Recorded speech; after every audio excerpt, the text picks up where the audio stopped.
નમસ્કાર મિત્રો, સ્વાગત છે તમારું અમારી યુટ્યુબ ચેનલમાં। તો મિત્રો, ઇન્ડિયન પોસ્ટ એટલે કે ભારતીય ટપાલ વિભાગ દ્વારા ગુજરાત સર્કલ માટે ડ્રાઈવરની પોસ્ટ પર ભરતી બહાર પાડવામાં આવી છે। તો આ ભરતી વિશે આપણે તમામ માહિતી આજના વિડીયોમાં મેળવી લેશું, પરંતુ તે પહેલા વિડીયો ગમે તો લાઈક અને શેર કરી દેજો, ચેનલમાં નવા હો તો ચેનલને સબસ્ક્રાઇબ કરી દેજો। તો ચાલો મિત્રો, વિડીયોની શરૂઆત કરીએ।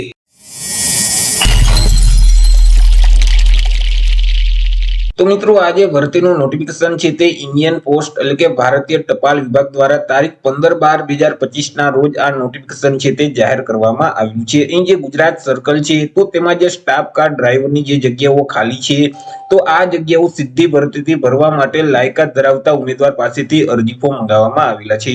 મિત્રો, આ જે ભરતી છે તેમાં જો તમારે અરજી ફોર્મ ભરવું હોય તો ઓફલાઈન અરજી કરવાની રહેશે। અરજી ફોર્મ છે તે મિત્રો જે ઇન્ડિયન પોસ્ટની ઓફિશિયલ વેબસાઇટ છે indianpost.gov.in નામની જે વેબસાઇટ છે તે વેબસાઇટ ઉપરથી તમે અરજી ફોર્મ ડાઉનલોડ કરી શકશો। અરજી ફોર્મ ડાઉનલોડ કરી તેમાં તમામ વ્યવસ્થિત વિગત ભરી તેની સાથે તમામ ડોક્યુમેન્ટ એટેચ કરી અને તમારે રજિસ્ટર પોસ્ટ અથવા તો સ્પીડ પોસ્ટના માધ્યમથી અરજી છે તે મોકલી દેવાની રહેશે।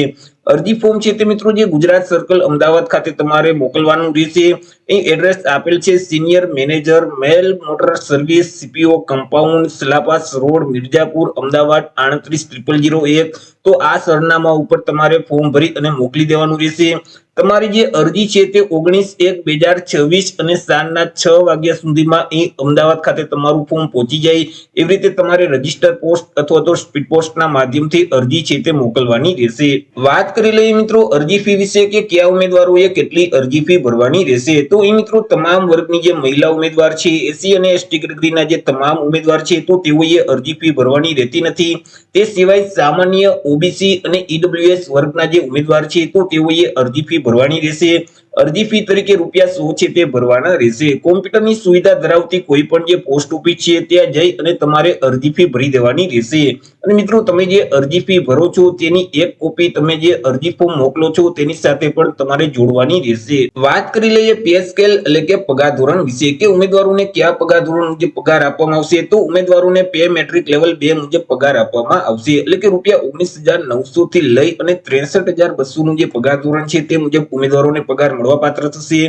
જગ્યા વિશે વાત કરીએ કે કયા સર્કલમાં કેટલી જગ્યા રહેશે તો કે ભરૂચ છે તેમાં 1 જગ્યા છે, ખેડામાં 1 જગ્યા છે, સુરતમાં 3 જગ્યા છે, આણંદમાં 1 જગ્યા છે, પંચમહાલમાં 1 જગ્યા છે, વડોદરામાં 4 જગ્યા છે, વલસાડ છે તેમાં 1 જગ્યા છે, આરો રાજકોટમાં 1 જગ્યા છે, અમરેલીમાં 1 જગ્યા છે।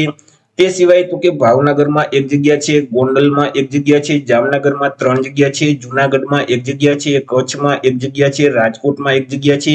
ત્યાર પછી મિત્રો સુરેન્દ્રનગર છે તો તેમાં પણ 1 જગ્યા છે, મહેસાણામાં 1 જગ્યા છે, ગાંધીનગરમાં 1 છે।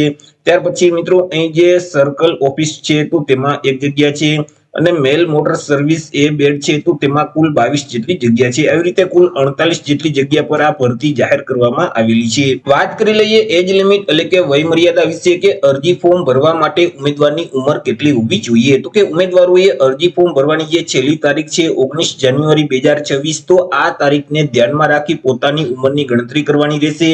19 જાન્યુઆરી 2026 ના રોજ ઓછામાં ઓછી 18 વર્ષ અને વધુમાં વધુ 27 વર્ષની હોવી જોઈએ। પરંતુ અહીં જે ઓબીસી કેટેગરીના ઉમેદવાર છે તો તેઓને 3 વર્ષની છૂટછાટ આપવામાં આવશે। એસસી એસટી કેટેગરીના જે ઉમેદવાર છે તેઓને 5 વર્ષની છૂટછાટ આપવામાં આવશે। માજી સૈનિક છે તો તેઓએ જે સંરક્ષણ સેવા બજાવેલ છે તે ઉપરાંત 3 વર્ષની છૂટછાટ મળવાપાત્ર થશે। તે સિવાય બાકી જે તમામ ઉમેદવાર છે તો તેમની ઉંમર છે તે 19 જાન્યુઆરી 2026 ને ધ્યાનમાં રાખી ઓછામાં ઓછી 18 વર્ષ અને વધુમાં વધુ 27 વર્ષની હોવી જોઈએ। વાત કરી લઈએ એજ્યુકેશન ક્વોલિફિકેશન એટલે કે શૈક્ષણિક લાયકાત વિશે કે અરજી ફોર્મ ભરવા માટે ઉમેદવારની શૈક્ષણિક લાયકાત કેટલી હોવી જોઈએ। તો કે ઉમેદવારોએ કોઈ પણ સરકાર માન્ય બોર્ડમાંથી ધોરણ 10 ની પરીક્ષા છે તે પાસ કરેલ હોવી જોઈએ। સાથે સાથે ઉમેદવાર પાસે અહીં લાઇટ મોટર વ્હીકલ અને હેવી મોટર વ્હીકલ ચલાવવાનું માન્ય ડ્રાઇવિંગ લાયસન્સ છે તે હોવું જોઈએ। ઉમેદવાર પાસે મોટર મિકેનિઝમનું નોલેજ છે તે હોવું જોઈએ અને ઉમેદવાર પાસે લાઇટ મોટર વ્હીકલ અને હેવી મોટર વ્હીકલ ચલાવવાનો 3 વર્ષનો અનુભવ છે તે હોવો જોઈએ। જે ઉમેદવારોએ ધોરણ 10 ની પરીક્ષા પાસ કરેલ છે તેમની પાસે 3 વર્ષનો ડ્રાઇવિંગનો અનુભવ છે અને હેવી મોટર વ્હીકલ ચલાવવાનું માન્ય ડ્રાઇવિંગ લાયસન્સ છે, મોટર મિકેનિઝમનું નોલેજ છે, તો તે ઉમેદવાર આ ભરતીમાં અરજી કરી શકશે. ચર્ચા કરી લે સિલેક્શન પ્રોસેસ વિશે કે ઉમેદવારનું સિલેક્શન કેવી રીતે કરવામાં આવશે. તો ઉમેદવારનું સિલેક્શન અલગ-અલગ 2 સ્પર્ધાત્મક પરીક્ષાના માધ્યમથી કરવામાં આવશે. સૌથી પહેલા સ્ટેજમાં તો ઉમેદવારની એક લેખિત પરીક્ષા લેવામાં આવશે. આ જે પરીક્ષા છે તે મિત્રો એમસીક્યુ પ્રકારની રહેશે કે જેમાં કુલ 80 એમસીક્યુ પ્રકારના પ્રશ્ન પૂછવામાં આવશે અને 80 માર્કનું પેપર રહેશે. ત્યાર પછી ઉમેદવારની એક 20 માર્કની પ્રેક્ટિકલ ટેસ્ટ છે તે લેવામાં આવશે અને મોટર મિકેનિઝમ અને ડ્રાઇવિંગની ટેસ્ટ છે તે લેવામાં આવશે. તો આવી રીતે મિત્રો ઇન્ડિયન પોસ્ટ દ્વારા ગુજરાત સર્કલ માટે ડ્રાઈવરની પોસ્ટ પર ભરતી જાહેર કરવામાં આવેલી છે. તો આશા રાખું છું વિડીયો પસંદ પડ્યો હશે. વિડીયો પસંદ પડ્યો તો લાઈક અને શેર કરી દેજો. ચેનલમાં નવા હોય તો ચેનલને સબસ્ક્રાઇબ કરી દેજો. ફરી મળીશું એક નવા ટોપિક સાથે એક નવા જ વિડીયોમાં. ત્યાં સુધી જય હિન્દ, વંદે માતરમ.